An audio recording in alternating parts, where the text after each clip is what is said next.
Hi friends, இன்னைக்கு vlog வந்து பாத்தீங்கன்னா ஒரு 3 மணி போல வந்து ஸ்டார்ட் பண்ணேன். கரெக்ட்டா டைம் வந்து 3:03 ஆகுது. ஒரு half an hour முன்னாடி தான் நிக்கில் ஸ்கூலுக்கு போயிட்டு வந்தேன். புக் ஃபீஸ்லாம் பே பண்ணிட்டு புக்ஸ்லாம் கொஞ்சம் வாங்கிட்டு வந்தேன். இனி நல்ல வெயில்ல தான் வந்து போனேன். நீங்க வந்து இந்த மாதிரி வெயில்ல வெளியே போறீங்க அப்படின்னா ஏதாவது முக்கியமான ஒர்க்கா இருந்தா மட்டும் போங்க. ஏன்னா அந்த மாதிரி வந்து வெயில் அடிக்குது. அப்படியே நமக்கு வந்து சுருண்டுடும். அந்த நாள் ஃபுல்லாமே வந்து டயர்ட் ஆகிடும் போல இருக்கு. அந்த மாதிரி தான் வந்து இருக்கு.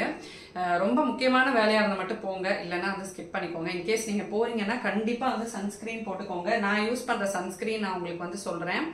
இது வந்து ஃபார் ஆல் ஸ்கின் டைப்ஸ். இது இன்கேஸ் உங்களுக்கு ஸ்பெசிஃபிக் ஸ்கின் டைப் வேணா, எல்லா ஸ்கின் டைப்புக்கும் செட் ஆகிற மாதிரி நீங்கள் வாங்கணும்னு நினச்சிங்கன்னா இது வாங்கலாம்.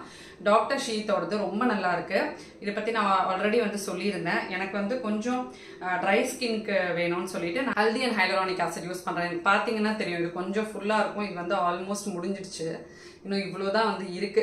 டெய்லி வீட்லேயே இருந்தாலுமே நீங்கள் வந்து சன்ஸ்கிரீன் போட்டுக்கலாம்.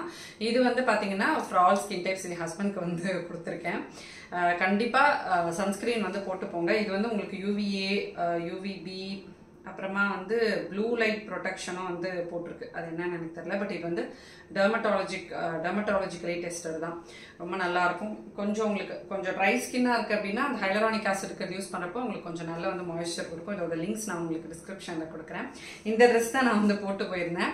இது நான் லாஸ்ட் டைம் காட்டுறப்போ நிறைய பேர் ரொம்ப நல்லா இருக்குக்கா அப்படின்னு சொல்லியிருந்தீங்க. இந்த மேக்ஸி ஃபர்ஸ்ட் வந்து ஒரு குர்த்தா எடுத்து வச்சிருந்தேன். நான் இதெல்லாமே அமேசான்ல தான் வாங்குது. அப்படியே கடகடன்னு உங்களுக்கு காட்டிடுறேன். ஏன்னா இதெல்லாம் வந்து புது குர்த்தா செட்டு. நிறைய பேர் வந்து குர்தாஸ் ட்ரெஸ்ஸஸ் பத்தி என்கிட்ட கேட்டுட்டே இருப்பீங்க, அதனால காட்டலாம்னு நினைச்சேன். இது வந்து ஃபர்ஸ்ட் நான் இந்த குர்த்தா போட்டு போலான்னு நினைச்சேன். அப்புறமா இந்த பேண்ட் ஷால் இதெல்லாம் போட்டுட்டு ரொம்ப ஒரு மாதிரி கசகசன்னு இருக்குமேன்னு சொல்லிட்டு இந்த மேக்ஸி போட்டுட்டு போனேன். ரொம்ப கம்ஃபர்டபுளா இருக்கும். இது நிறைய பேர் வந்து ரொம்ப அழகா இருக்குன்னு சொல்லியிருந்தீங்க. இதோட லிங்க்கும் நான் உங்களுக்கு டிஸ்கிரிப்ஷன்ல கொடுக்குறேன். இந்த குர்த்தா செட் வந்து நான் அமேசான்ல வாங்கியிருந்தேன். இது வந்து நல்ல காட்டன். இது டாப் ஃபுல்லா இந்த மாதிரி தான் வந்து வரும். சைட் ஸ்லிட்ஸ் வந்து இருக்கும். இதுக்கு பேண்ட் வந்து பாத்தீங்கன்னா இந்த மாதிரி ரெட் கலர். இது வந்து இந்த பாந்தினி மெட்டீரியல்ல இருக்கும். பாந்தினி டிசைன்ல வந்து இருக்கும். ஸோ இது வந்து பேண்ட் நல்ல வந்து ஒரு எலாஸ்டிக் டைப் இருக்கும். துப்பட்டாவும் இந்த மாதிரி ரெட் கலர்ல வந்து கொடுத்துருந்தாங்க. இது நான் வந்து இப்போ ரீசெண்டாக மஞ்சுமேல் பாய்ஸ் போயிருந்தோம். லாஸ்ட் மந்த் போயிருந்தோம். அப்போ நான் வந்து போட்டு போயிருந்தேன். இது வந்து புதுசு, இன்னும் எடுக்கவே இல்லை. எனக்கு வந்து ஒயிட் ரொம்ப பிடிக்கும்.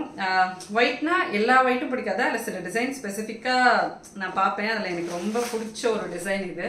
இது வந்து கிடைச்சிருந்தது அமேசான்ல. சரி, இது ஏதாவது ஒரு நல்ல நாளில் வந்து போட்டுக்கலாம். அப்படி எனக்கு வந்து இந்த மாதிரி வீநெக் டைப் ட்ரெஸ் வந்து ரொம்ப கம்ஃபர்டபுளாக இருக்கும். நமக்கு நார்மல் நெக்கை விட இந்த மாதிரி வீநெக் போகிறப்போ உங்களுக்கு கொஞ்சம் காத்தோட்டமாகவும் இருக்கும். சம்மருக்கு வந்து ரொம்ப நல்லா இருக்கும்.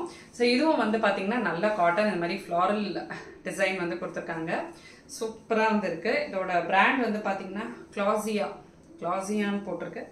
இதுக்கு பேண்ட் வந்து இந்த மாதிரி ஸ்ட்ரைட்டா வெர்டிக்கல் ஸ்ட்ரைப்ஸ் இருக்கிற மாதிரி வந்து கொடுத்துருக்கு. இதுவுமே வந்து இந்த தடவை எல்லாமே எனக்கு வந்து எலாஸ்டிக்ல ஃபுல்லாமே அமைஞ்சிட்டு. சில சமயம் ஃப்ரண்ட் வந்து எலாஸ்டிக் இருக்கும், ஃப்ரண்ட் வந்து நார்மலா இருக்கும், பேக் எலாஸ்டிக் இருக்கும். அது கொஞ்சம் அன்கம்ஃபர்டபுளா இருக்கும்.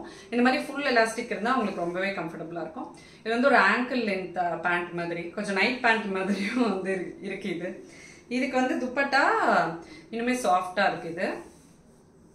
இது வந்து நல்ல ஒரு பியூட்டிஃபுல்லான ஒரு ஒயிட் ஃப்ளாரல் டிசைன்ல வந்து வந்திருக்கு. சூப்பரா இருக்கு. இதோட லிங்க்ஸ் எல்லாம் நான் உங்களுக்கு வந்து டிஸ்கிரிப்ஷன்ல கொடுக்குறேன். அண்ட் நான் வந்து லாஸ்ட் வீடியோல போட்டிருந்த இந்த ட்ரெஸ் பத்தி நிறைய பேர் வந்து கேட்டிருந்தீங்க. இந்த டாப்போட லிங்க் கொடுங்கக்கா அப்படின்னு சொல்லிட்டு நான் சொல்லியிருந்தேன்ல, வீநெக் பேட்டர்ன் எனக்கு வந்து ரொம்ப ரொம்ப கம்ஃபர்டபுளா இருக்கும்னு சொல்லிட்டு. இது வந்து எப்படி இருக்கும்னா ஒரு மாதிரி வீநெக் தான், பட் கொஞ்சம் டிஃப்ரெண்டா இருக்கும். நீங்க அந்த வீடியோல வந்து பார்த்துருப்பீங்க. இந்த மாதிரி ஒரு கட் டிசைன் மாதிரி, அனார்கலி டைப்ல ஒரு மாதிரி கட் டிசைன் மாதிரி வந்து போகும். இதுவும் வந்து சூப்பரா இருக்கும். ரொம்ப சாஃப்டா இருக்கும். ரொம்ப லைட் வெயிட்டா, நம்ம போட்டிருக்கிறதே தெரியாது அந்த மாதிரி வந்து இருக்கும். அதோட அமேசான் லிங்க்ஸ் எல்லாமே நான் உங்களுக்கு வந்து டிஸ்கிரிப்ஷன்ல கொடுக்குறேன். அமேசான்ல வந்து பாத்தீங்கன்னா மெகா ஃபேஷன் டேஸ் வந்து நாளையிலேருந்து ஸ்டார்ட் ஆகுது. டாப் பிராண்ட்ஸ்ல உங்களுக்கு 70% ஆஃபர் வந்து இருக்கும். இன்கேஸ் நீங்க இந்த மாதிரி ஏதாவது பர்ச்சேஸ் பண்ணணும்னு நினைச்சீங்கன்னா லிங்க்ஸ்லாம் டிஸ்கிரிப்ஷன்ல இருக்கும், செக் பண்ணிக்கோங்க. இப்போ வந்து நான் சாம்பார் பொடிக்கு வந்து எடுத்து வச்சிடலான் இருக்கேன். மெஷர்மெண்ட் பண்ணி எடுத்து வச்சிடலான் இருக்கேன். நாளைக்கு வெயில வச்சுட்டு நாளைக்கு அரைச்சிட்டு வந்துடலாம் அப்படின்னு சொல்லிட்டு. நம்ம சேனல் நம்ம ஆல்ரெடி வந்து சாம்பார் பொடி நிறைய போட்டிருக்கோம். இந்த தடவை கொஞ்சம் நிறைய ஒரு 100-120 கிராம் கொஞ்சம் நிறைய போட்டு வந்து அரைச்சிக்க போறேன். ஸோ அது நான் எப்படி பண்றேன்றதை காட்டுறேன். ஏன்னா அதை ஸ்டார்ட் பண்ணலான்ட்டு தான் vlog-ஏ வந்து ஸ்டார்ட் பண்ணேன். வாங்க அதை முடிச்சுட்டு அப்புறமா ஈவினிங்லேருந்து நான் வந்து vlog கண்டினியூ பண்றேன். இந்த மாதிரி ஒரு வெயிங் மிஷின் வந்து கண்டிப்பாக வீட்டில் வாங்கி வச்சுக்கோங்க. ஃபஸ்ட்டு நான் வந்து பேக்கிங்க்கு யூஸ் ஆகும்ட்டு தான் வந்து வாங்கினேன். அதுக்கப்புறமா இந்த மாதிரி ஏதாவது பொடி மெஷர்மெண்ட் பண்ணுறது நிறைய விஷயங்களுக்கு இது வந்து ரொம்பவே யூஸ்ஃபுல்லாகும் இந்த வெயிங் மிஷின். இது வந்து ரொம்ப அஃபோர்டபுள் தான், உங்களுக்கு ஆன்லைன்லேயே கிடைக்கும், நீங்கள் வந்து வாங்கிக்கலாம். சில ஸ்டோர்ஸ்லலாம் கூட அவைலபிளாக இருக்குது இப்போல்லாம், டிபார்ட்மெண்டல் ஸ்டோர்ஸ் அந்த மாதிரிலாம் கூட வச்சுருக்காங்க. ஃபஸ்ட் நம்ம வந்து மிளகா வெய் பண்ணி எடுத்துக்கலாம். எப்போவுமே வந்து 1/4 கிலோ அந்த மாதிரி வந்து போடுவேன். 1/4 கிலோன்னா அதோட கொஞ்சம் ஒரு 50 கிராம் எக்ஸ்ட்ரா போடுவேன். இந்த தடவை வந்து பார்த்திங்கன்னா ஒரு 350 கிராம் நான் வந்து போடுறேன். அதுக்கு ஜாஸ்தியாக போடுறதுனால தனியாக வந்து 1/2 கிலோ அப்படி போட்டுப்பேன். இந்த தடவை வந்து 600 கிராமுக்கு மேலே நான் வந்து சேர்த்துருக்கேன். இது வந்து கொஞ்சம் குவான்டிட்டி ஜாஸ்தியாக வரும் அப்படின்ட்டு தான். கொஞ்சம் உங்களுக்கு வந்து காரம் ஜாஸ்தியாக வேணும், கொஞ்சம் ரொம்ப சப்புன்னு சாம்பார் இருந்தால் பிடிக்காது, காரம் ஜாஸ்தியாக வேணும்னா மிளகா கொஞ்சம் கூட போட்டுட்டு அதுக்கேற்ற மாதிரி தனியாக மட்டும் நீங்கள் வந்து அட்ஜஸ்ட் பண்ணிக்கலாம். அப்புறமா துவரம்பருப்பு, கடலைப்பருப்பு. துவரம்பருப்பு வந்து பார்த்திங்கன்னா 200 கிராம் எடுத்துப்பேன். கடலைப்பருப்பு வந்து 100 கிராம். மிளகும் வெந்தயமும் 50 கிராம் சேர்த்துக்கோங்க. அதோட விரலி மஞ்சள் வந்து 100 கிராம் கிட்ட நம்ம வந்து சேர்த்துக்கலாம். இதெல்லாம் நல்லா வெயிலில் வந்து காய வச்சுட்டு நம்ம மிஷினில் கொடுத்து அரைச்சிக்கலாம். நான் வெயிலில் காய வச்சுட்டு அரைச்சதுக்கப்புறமா உங்களுக்கு நெக்ஸ்ட் வ்ளாகில் இன்க்ளூட் பண்ணுறேன். டைம் வந்து பார்த்தீங்கன்னா 5:30 ஆகுது. கொஞ்சம் வந்து ஷாப்பிங் போக வேண்டியது இருந்துச்சு, ஷாப்பிங் போயிட்டு வந்தாச்சு. இன்னைக்கு டின்னருக்கு வந்து பீட்சா வந்து பண்ணலாம் அப்படின்ட்டு. ஃபஸ்ட்டு வந்து பீட்சா, அதுக்கப்புறமா ஸ்டார்டர் வந்து கார்லிக் பிரெட் பண்ணலாம் அப்படின்னு சொல்லிட்டு இந்த பேஸ் வந்து வாங்கிட்டு வந்துட்டேன். நான் வந்து ஒரு ரெசிபி பார்த்தேன், அதில் வந்து இந்த பேஸ்லேயே வந்து இந்த மாதிரி பாதியாக வந்து கட் பண்ணிவிட்டு இது உள்ள மொசரல்லா சீஸ் போட்டு மேலே வந்து இந்த கார்லிக் ஹர்ப்ஸ் பட்டர் இருக்கும்ல அதை போட்டு ஒருத்தவங்க கார்லிக் பிரெட் வந்து பண்ணியிருந்தாங்க. சரி அது பண்ணிவிட்டு 2 பீட்சா பண்ணலான்னு சொல்லிட்டு 3 தான் வாங்கிட்டு வந்திருந்தேன். பார்த்தா அதுக்கப்புறமா எக்ஸ்ட்ரா ஒரு பீட்சா எனக்கு என்னோட ஹஸ்பண்ட்க்கு நிக்கிலுக்கு, அப்புறமா ஒரு கார்லிக் பிரெட்டுக்கு பிரெட்டே பத்தலை. சரி திருப்பி போய் வாங்கலான்னு பார்த்தா எங்கேயுமே வந்து இல்லை. அதனால் பிரெட் வந்து வாங்கிட்டு வந்துட்டேன். சரி கார்லிக் பிரெட் ப்ராப்பராக உங்களுக்கு இன்னொரு நாள் அந்த பேஸ் வச்சு எப்படி பண்ணுறது அப்படின்றத வந்து காட்டுறேன். இன்றைக்கி வந்து ரொம்ப நார்மலாக இந்த ஸ்ப்ரெட்டெல்லாம் ஆல்ரெடி இருக்குது. வெங்காயம், தக்காளி, மஷ்ரூம்க்கு மட்டும் மஷ்ரூம் வாங்கிட்டு வந்திருக்கேன். ஆக்சுவலாக ஃப்ரெஷ்ஷாக என்னமோ எதுவுமே வந்து கிடைக்கல இன்றைக்கி. நானும் ஒரு 2-3 கடை போயிட்டேன், எதுவுமே வந்து கிடைக்கல. சரி இருந்ததை மட்டும் வந்து வாங்கிட்டு வந்துட்டேன். சீஸ்க்கு வந்து பார்த்திங்கன்னா இந்த மொசரல்லா சீஸ் வந்து வாங்கியிருக்கேன். நமக்கு இங்கே ரிலையன்ஸ் மார்ட் வந்து புதுசாக ஓப்பன் பண்ணி கிட்டத்தட்ட ஆல்மோஸ்ட் 7 months மேலே வந்து ஆயிடுச்சு. ஸோ இங்கே வந்து எல்லாமே ஆஃபர் ப்ரைஸில் நமக்கு வந்து கொஞ்சம் நல்லா வந்து கிடைக்குது. நிறைய வந்து பை ஒன் கெட் ஒன் அந்த மாதிரிலாம் வந்து ஆஃபர் இருக்கும். ஸோ பன்னீர் இந்த மாதிரி டெய்ரி ப்ராடக்ட்ஸ் எல்லாமே அங்கே வந்து கொஞ்சம் கம்பேரிட்டிவ்லி கொஞ்சம் கம்மி ப்ரைஸில் வந்து கிடைக்கும். ஸோ அதனால் அங்கேயும் வந்து வாங்கிட்டு வந்துட்டோம். இன்னைக்கு வந்து பீட்சா அந்த கார்லிக் பிரெட் பண்ணலாம் சொல்லிட்டு இந்த கார்லிக்ஸ் அண்ட் ஹர்ப்ஸ் இது வந்து இந்த ஸ்ப்ரெட் பட்டரி ஸ்ப்ரெட் மாதிரி வந்துருக்கும். ஸோ இது வந்து நான் வாங்கிட்டேன். கடைசியில் பார்த்தா அது கிடைக்கவே இல்லை. பரவாயில்ல, வந்து பிரெட்லேயே இது வந்து நான் இன்னைக்கு ட்ரை பண்ணி காட்டுறேன். ஸோ இது வந்து பண்ணும்போது உங்களுக்கு நான் வந்து காட்டுறேன். கொஞ்சம் நம்மளோட ஈவினிங் ரொட்டீன்லாம் வந்து முடிச்சுட்டு அதுக்கப்புறமா நம்ம ஸ்நாக்ஸ் வந்து செய்ய ஆரம்பிக்கலாம். சரண்யாவும் வந்து மித்தனும் கூட்டிகிட்டு வரேன் அப்படின்னு சொல்லியிருந்தா. சரி குழந்தைங்க எல்லாம் வந்த உடனே வந்து பண்ணலாம் அப்படின்ட்டு என்னோடய ஈவினிங் ரொட்டீன் வந்து ஸ்டார்ட் பண்ணிட்டேன். ஒருத்தர் வந்து ரொம்ப கரெக்டாக வந்து ஞாபகம் வச்சுட்டு இந்த வீட்டுக்கு வந்து 1 year ஆச்சுக்கு அவங்களோட 1 year ரொட்டீன் வந்து போடுங்க. 1 year ரொட்டீனா 1 year ரொட்டீன் எப்படி இருந்துச்சு, எப்படி போச்சுன்றதை பற்றிலாம் போடுங்க அப்படின்னு சொல்லி கேட்டிருந்தீங்க. இந்த வீட்டுக்கு எப்போவுமே நம்ம ரொம்ப வருஷமாக ஒரு வீட்டிலேருந்து நம்ம மூவ் ஆகி இன்னொரு வீட்டுக்கு வந்து வரும்போது நமக்கு கொஞ்சம் புதுசாக வந்து இருக்கும், அடாப்ட் பண்ணிக்கிறதுக்கு வந்து புதுசாக இருக்கும். அந்த இடம் பிடிக்காமல் போகும், அந்த மாதிரி நிறையா நடக்கும். பட் இந்த வீட்டுக்கு வந்து நாங்கள் வந்தப்பவே நாங்கள் இந்த வீடு பார்த்ததே வந்து ரொம்ப பிடிச்சி தான் நாங்கள் வந்து பார்த்தோம்.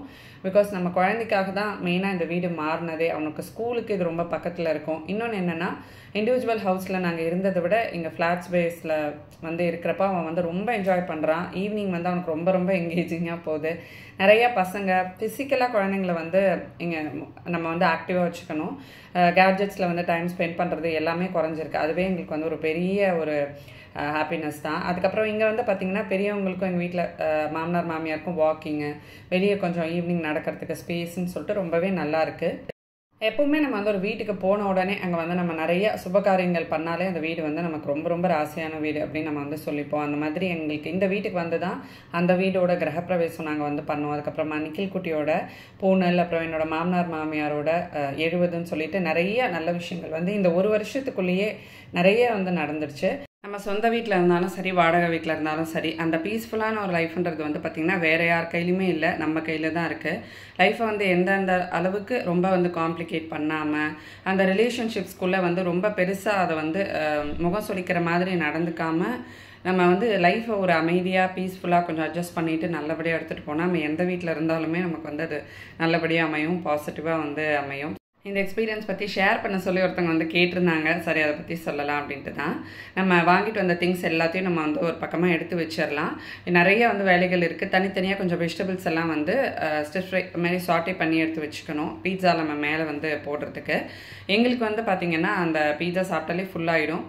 பெரியவங்களுக்கு வந்து அத்தைக்கும் மாமாவுக்கும் கொஞ்சம் சப்பாத்தி மாவு பிசைஞ்சு வச்சிடலாம்னு சொல்லிட்டு அந்த பக்கம் சப்பாத்தி மாவு பிசைஞ்சு வச்சுட்டு இந்த பக்கம் வந்து பார்த்திங்கன்னா எல்லாத்தையும் வந்து நறுக்கி வச்சுட்டேன். இந்த மாதிரி குட்டி குட்டி க்யூப்ஸாக பன்னீர் நறுக்கியாச்சு, மஷ்ரூம், வெங்காயம், தக்காளி, கேப்சிகம்னு எல்லாமே நறுக்கியாச்சு. நம்ம மேலே வந்து பச்சையாக போடுறப்ப எனக்கு அந்த டேஸ்ட் வந்து ஒரு மாதிரி இருக்கும். அதனால் ரொம்ப வதங்கணுன்ட்டுலாம் அவசியம் இல்லை. சும்மா உங்களுக்கு ஆனியன்ஸ்லாம் கொஞ்சம் டிரான்ஸ்பரண்ட்டாக மாறுற வரைக்கும் அது மாதிரி தக்காளி, கேப்சிகம் எல்லாத்தையும் ஜஸ்ட் ஒரு 30 செகண்ட்ஸ் எல்லாத்தையும் நம்ம இந்த மாதிரி சாட்டே பண்ணி எடுத்து வச்சா வந்து போதும். பீட்சா சாஸுக்கு வந்து பார்த்திங்கன்னா என்கிட்ட அந்த பீட்சா சாஸ் வந்து இல்லை. நான் என்ன பண்ணேன்னா கொஞ்சம் டொமேட்டோ கெச்சப், அதுக்கப்புறம் கொஞ்சம் மைனஸ், அதோட கொஞ்சமாக ரெட் சில்லி சாஸ் எல்லாத்தையும் சேர்த்து இந்த மாதிரி மிக்ஸ் பண்ணி வச்சுக்கிட்டேன். ரொம்ப நல்லா இருந்தது இந்த டேஸ்ட்டு. இப்போ ஃபஸ்ட்டு வந்து ஸ்டார்டருக்கு கார்லிக் ப்ரெட் வந்து பண்ணிடலாம். ப்ரெட்டோட கார்னர்ஸ் நான் வந்து கட் பண்ணிட்டேன். அதுக்கப்புறம் ப்ரெட்டுக்கு நடுவில் மொசரெல்லா சீஸும் கொஞ்சமாக சில்லி ஃப்ளேக்ஸ், கொஞ்சமாக வந்து பீட்சா சீசனிங்கோ இல்லை வந்து ஏதாவது ஹர்ப்ஸ், இட்டாலியன் ஹர்ப்ஸ் ஏதாவது நீங்கள் வச்சுருந்தீங்கன்னா போட்டுக்கலாம். நான் வந்து மெக்சிகன் சீசனிங் தான் யூஸ் பண்ணுவேன், அதை நான் வந்து போட்டிருக்கேன். அதுக்கு மேலே இன்னொரு ப்ரெட் வச்சு நம்ம வந்து கவர் பண்ணிடலாம். இதுக்கு மேலே வந்து பார்த்திங்கன்னா அந்த கார்லிக்கோட பட்டரி ஹர்ப், நம்ம வந்து பட்டரி ஸ்ப்ரெட் வந்து வாங்கணும்ல, அதை நம்ம மேலே இந்த மாதிரி வந்து ஸ்ப்ரெட் பண்ணிக்கலாம். அதுக்கு மேலேயும் கொஞ்சமாக சில்லி ஃப்ளேக்ஸ், கொஞ்சமாக வந்து சீசனிங் போட்டுட்டு இதை வந்து ஜஸ்ட் ஒரு 5 மினிட்ஸ் கூட இல்லை, அந்த சீஸ் உங்களுக்கு கொஞ்சம் மெல்ட் ஆகிற வரைக்கும் நம்ம வந்து வச்சு எடுத்தோம்னாலே வந்து போதும். 180 டிகிரி செல்சியஸில் நம்ம வந்து வச்சுக்கலாம். இது வந்து ரொம்ப டேஸ்டியாக வந்து இருந்தது, பயங்கர கிறிஸ்பியாகவும் இருந்தது. இந்த மாதிரி பேஸையே நம்ம வந்து பாதியாக கட் பண்ணிவிட்டு சென்டரில் வந்து பாதியாக கட் பண்ணிவிட்டு அதுலேயே உள்ள மொசரெல்லா சீஸ் போட்டு அதே மெத்தட்லேயே மேலே வந்து அந்த கார்லிக் ஹர்ப் தடவி அந்த மாதிரி நம்ம சீஸு, அதுக்கப்புறமா சில்லி ஃப்ளேக்ஸ் எல்லாம் தூவி நம்ம பண்ணோம்னா நம்ம அப்படியே நம்ம கடையில் சாப்பிட்ற மாதிரியே உங்களுக்கு வந்து அந்த கார்லிக் ப்ரெட் வந்து வரும். நெக்ஸ்ட் டைம் வீட்லேயே பேஸ் ட்ரை பண்ணி பண்ணலாம் அப்படின்னு இருக்கேன். ஏன்னா நிக்கிலோடு தான் இது வாங்குவாங்கன்னு சொன்னதுனால நான் வந்து வாங்கினேன். நெக்ஸ்ட் டைம் நான் வீட்டில் பேஸ் ட்ரை பண்ணுறப்போ உங்களுக்கு நான் ஷேர் பண்ணுறேன். அதே மெத்தட்லேயே வந்து நான் பீட்சாவும் இங்கே வந்து ரெடி பண்ணிக்கிட்டேன். கொஞ்சமாக அது மேலே பட்டர் தடவிட்டு ஸ்ப்ரெட் தடவி சீஸ், வெஜிடபிள்ஸ்லாம் நான் இங்கே வந்து போட்டிருக்கேன். அதுக்கு மேலே நம்ம கொஞ்சம் சில்லி ஃப்ளேக்ஸ், கொஞ்சம் ஹர்ப்ஸ்லாம் வந்து போட்டுக்கலாம். கார்லிக் ப்ரெட் வந்து சூப்பராக இருந்தது. அது ரெடி ஆகிறதுக்குள்ளே எல்லோரும் சேர்ந்து அது கொஞ்சம் ஸ்டார்டர் மாதிரி வந்து சாப்பிட்டோம். இந்த பீட்சா பேஸில் என்ன வந்து எனக்கு ஒரு சின்ன விஷயம் பிடிக்கலன்னா, இது வந்து ரொம்ப குண்டாக வந்து இருந்தது. அதனால் நிறையா நமக்கு வந்து அந்த பேஸ் தான் நிறைய வாய்க்கு வந்தது. ஸோ நெக்ஸ்ட் டைம் நான் வந்து வீட்டில் ட்ரை பண்ணுறப்போ உங்களுக்கு வந்து தின் க்ரஸ்ட்டாக அந்த பேஸ் வந்து நம்ம வீட்லேயே ட்ரை பண்ணி பார்த்துட்டு அது மாதிரி நான் உங்களுக்கு வந்து ஷேர் பண்ணுறேன். சரண்யா ஒரு தடவை வந்து ட்ரை பண்ணியிருந்தா, ரொம்ப நல்லா இருந்தது. அதுக்கு ஈஸ்டே வேணாம், வெறும் தயிர் சேர்த்தே மாவில் வந்து பிசைஞ்ச சூப்பராக வந்து பண்ணியிருந்தா. சுட சுட நம்மளோட பீட்சா வந்து ரெடி ஆகிடுச்சு. நான் வந்து ஒரு ரெண்டு டிஃப்ரெண்ட் ஃப்ளேவர்ஸில் பண்ணியிருந்தேன். ஒன்று வந்து நார்மல் அந்த வெஜ் ஃபார்ம் ஹவுஸ் மாதிரி வந்து ட்ரை பண்ணியிருந்தேன். இன்னொன்று வந்து பன்னீர் இதில் தந்தூரி இது போட்டு சாக்லேட் சாப்பிடக்கூடாது போட்டுட்டு இதே மாதிரி வெஜிடபிள்ஸ்லாம் போட்டு பன்னீர் நிறையா போட்டு வந்து ட்ரை பண்ணேன். அது வந்து இந்த தந்தூரி பீட்சா மாதிரி வந்து சூப்பராக இருந்தது. சரண்யா வந்து வந்துட்டா. நிக்கலும் மித்தனும் கொஞ்சம் நேரம் கீபோர்ட் வந்து ப்ராக்டிஸ் பண்ணிவிட்டு பீட்சா சாப்பிட்டுட்டு ஸோ கொஞ்சம் ஜாலியாக அந்த மாதிரி வந்து டைம் ஸ்பெண்ட் பண்ணோம். ஒரு அழகான ஒரு ஈவினிங் ரொட்டீன் எனக்கு எப்படி போச்சு அப்படின்றத இந்த வீடியோ நான் ஷேர் பண்ணியிருக்கேன். நெக்ஸ்ட் ஒரு இன்ட்ரெஸ்டிங்கான வ்ளாகில் மீட் பண்ணலாம். Bye friends.